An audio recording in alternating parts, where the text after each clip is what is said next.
Hello everyone, my name's David. This is going to be my first video on cross-court tennis. Today we're going to get into the true contenders for the Madrid Open. The draw is going to be released in about an hour and a half. So let's get into it.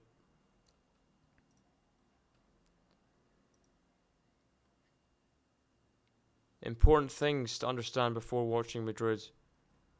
Madrid favours the big serving aggressive players of the abnormal altitude, as the ball flies through the air much quicker. So when you look at the past champions list, you'll see a lot of big serving players. You'll see a lot of people that are very aggressive. Madrid, unlike almost every clay court event, is not suitable for the short, dynamic clay court specialists without an incredible serve. So you got your Diego Schwartzmans, you've got your Garins, you've got your Delians, you've got all these clay court specialists that are not very tall. They're very good and they can win events, but on clay normally. But Madrid is not their kind of event. With Schwartzman going out early quite a few times.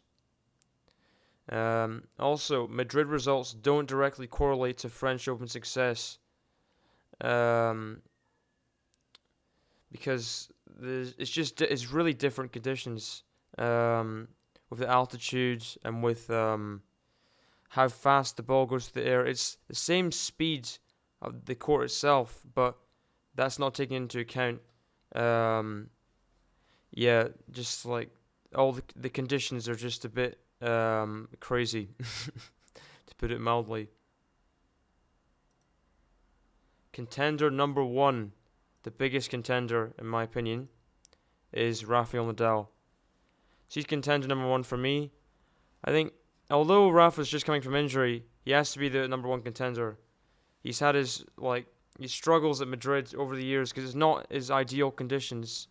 But when I say struggles, I mean he's won 5 Madrid titles, but it's like 10 and 11 titles at Rome and Monte Carlo and 13 French Opens. He doesn't struggle on clay, but when this is like the event he struggles at the most, probably clay-wise.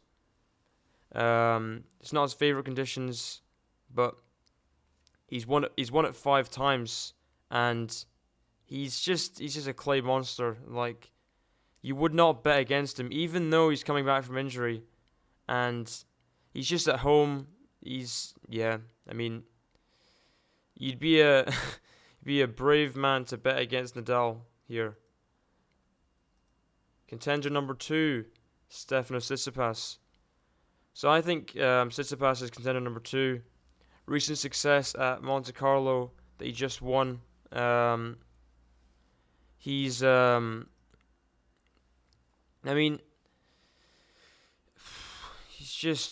he's one of the best clay court players in the world. He reached the final of Madrid in 2019, beating Zverev and Nadal. Like, Zverev won it in 2018, so he's defeated the defending champion in the quarters and the 5-time champion in the semi-final. I mean, losing to Djokovic after beating those two players is not a disgrace at all in 2019. Especially, this is like pretty inexperienced Tsitsipas. I mean, he's shown his abilities at Madrid, and he shows abilities on clay. Back-to-back Monte Carlo titles, French Open final last year. I think if that same French Open happened this year, the same situation, Djokovic, as tired as he was from the Nadal thriller, I think Tsitsipas completes the job and wins in 4 sets. So Tsitsipas 2 sets up against Djokovic in the French Open final. I mean, he's ridiculous on clay. He's definitely one of the best clay court players in the world, outside of Djokovic, Nadal, Federer, etc. Moving on to contender number 3, Novak Djokovic. Contender number 3, Djokovic. I mean, he's definitely had a interesting year, to put it lightly. from last year's highs, he's gone to this year's um, lows and just melancholiness.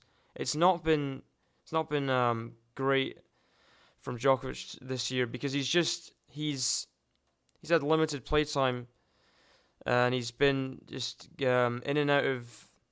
Yeah, he's not played much on the court. Um, he played in Dubai, going out early to Yuri Vesely, which was a shock, but we kind of should have expected it because he wasn't match fit. But last he went out early against Davidovich Fokina as well in Monte Carlo. But last week he really he put up some great results. The first round against Jera obviously was uh,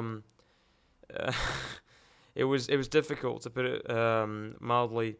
Came through that in 3 sets. A tie break in the third. It's very but he got better throughout the tournament, and he just couldn't. He didn't have enough in the tank. The third set of the final against Rublev, but he did take a set off him.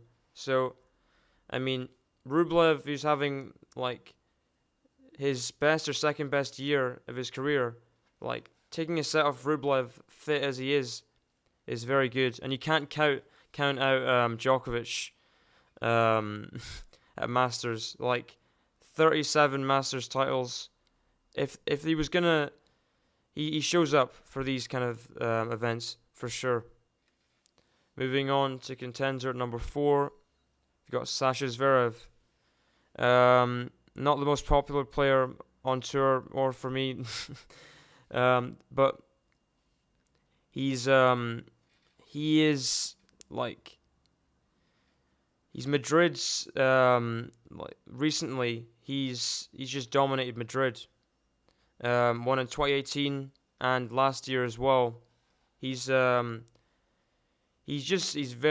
very very suited to the conditions with all the assets he has. The massive serve, the massive forehand, the massive backhand.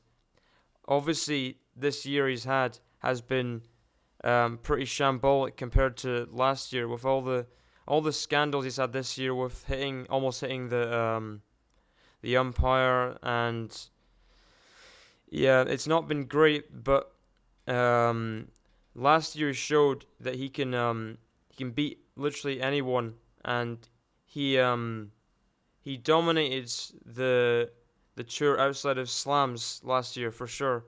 Like 6 titles, 2 Masters titles, the ATP finals, the Olympics. I mean, that's pretty superb, really. And if he gets it all together, if he gets it all finely tuned, all the forehands and backhands down the lines, then it'll be really, really difficult to defend against Zverev because he just slices through the court with these conditions. It's just really hard. Contender number 5, Carlos Alcaraz. This was difficult for me to pick contender number 5 because there's a couple other people that could have been chosen instead of him. But I've gone for Carlos Alcaraz because, I mean, what can you say about Carlos Alcaraz that has not been said? What a year he's had. Winning Miami, like winning Rio, winning Barcelona, winning. I mean, he's insane.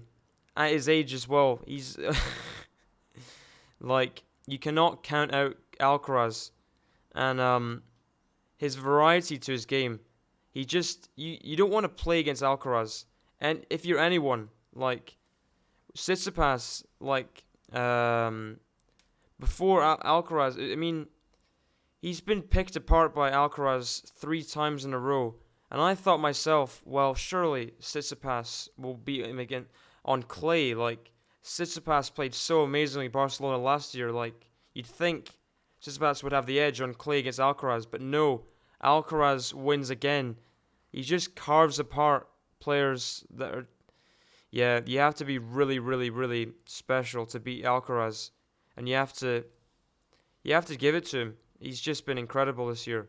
The variety, his drop shots, his forehand is ridiculously fast, and yeah, he's insane. Honorable mentions and dark horses: Andrei Rublev and Casper Ruud. So, Andrei Rublev, he just misses out. I mean, for me, it was more about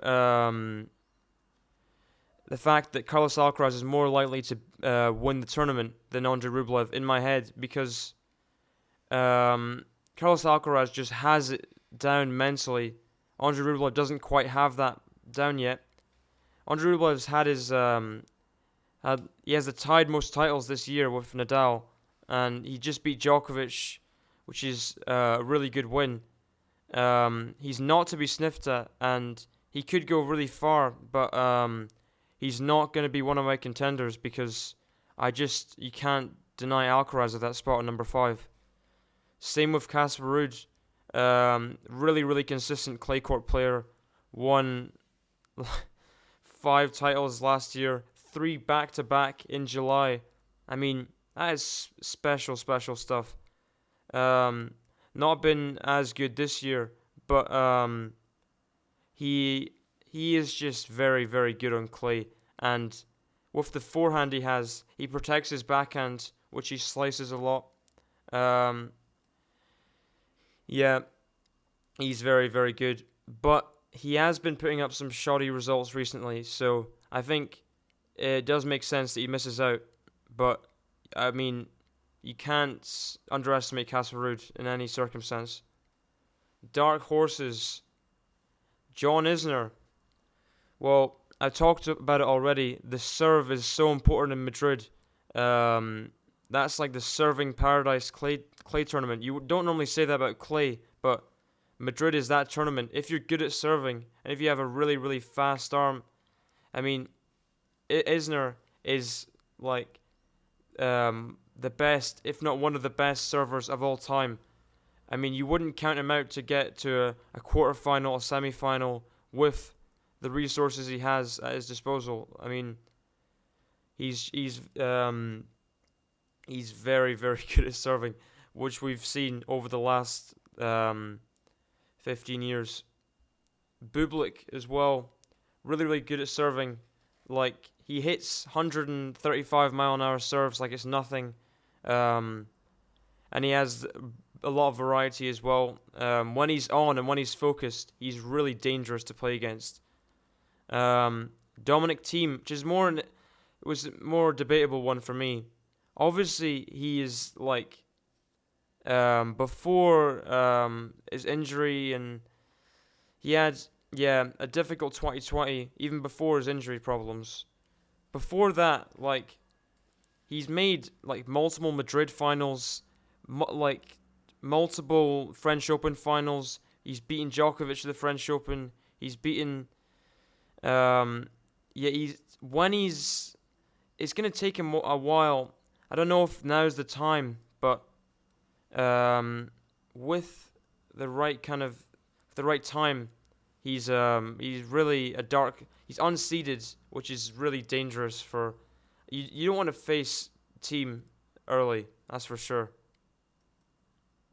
Significance of this Madrid Open. It's very significant because there's a lot of numbers on the line, a lot of records on the line. If Djokovic wins this, it'll be his record-extending 38th Masters 1000 title and his 4th in Madrid. I mean, that would just be ridiculous if Djokovic, 38 Masters titles. Wouldn't Federer has 26, I think, which is, I mean, it's crazy. If Nadal wins, it'll be his record-equaling 37th and his 6th in Madrid. With Djokovic again, his 4th in Madrid is important because it getting more clay Masters kind of like evens out. It broadens his resume. With obviously he has the double career Golden Masters already, but adding more to that just makes it look a lot better, a lot more whole.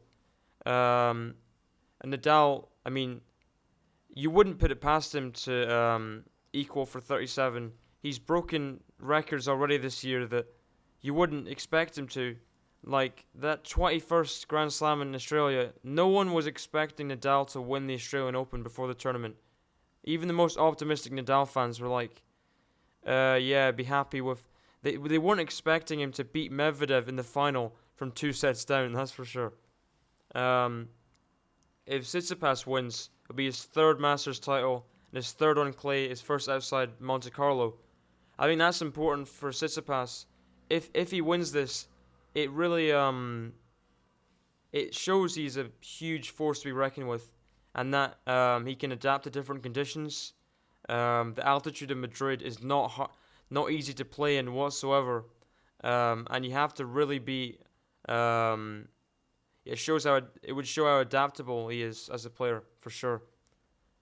If Sasha Zverev wins, it'll be his 6th Masters title, putting him ahead of numerous world number ones in that category. You've got Marcelo Rios, Gustavo Kuerten. You've got Andy Roddick. You've got that would really put him ahead of those people in terms of Masters titles. And he'd only be 1 behind Michael Chang, who is legendary in tennis for sure.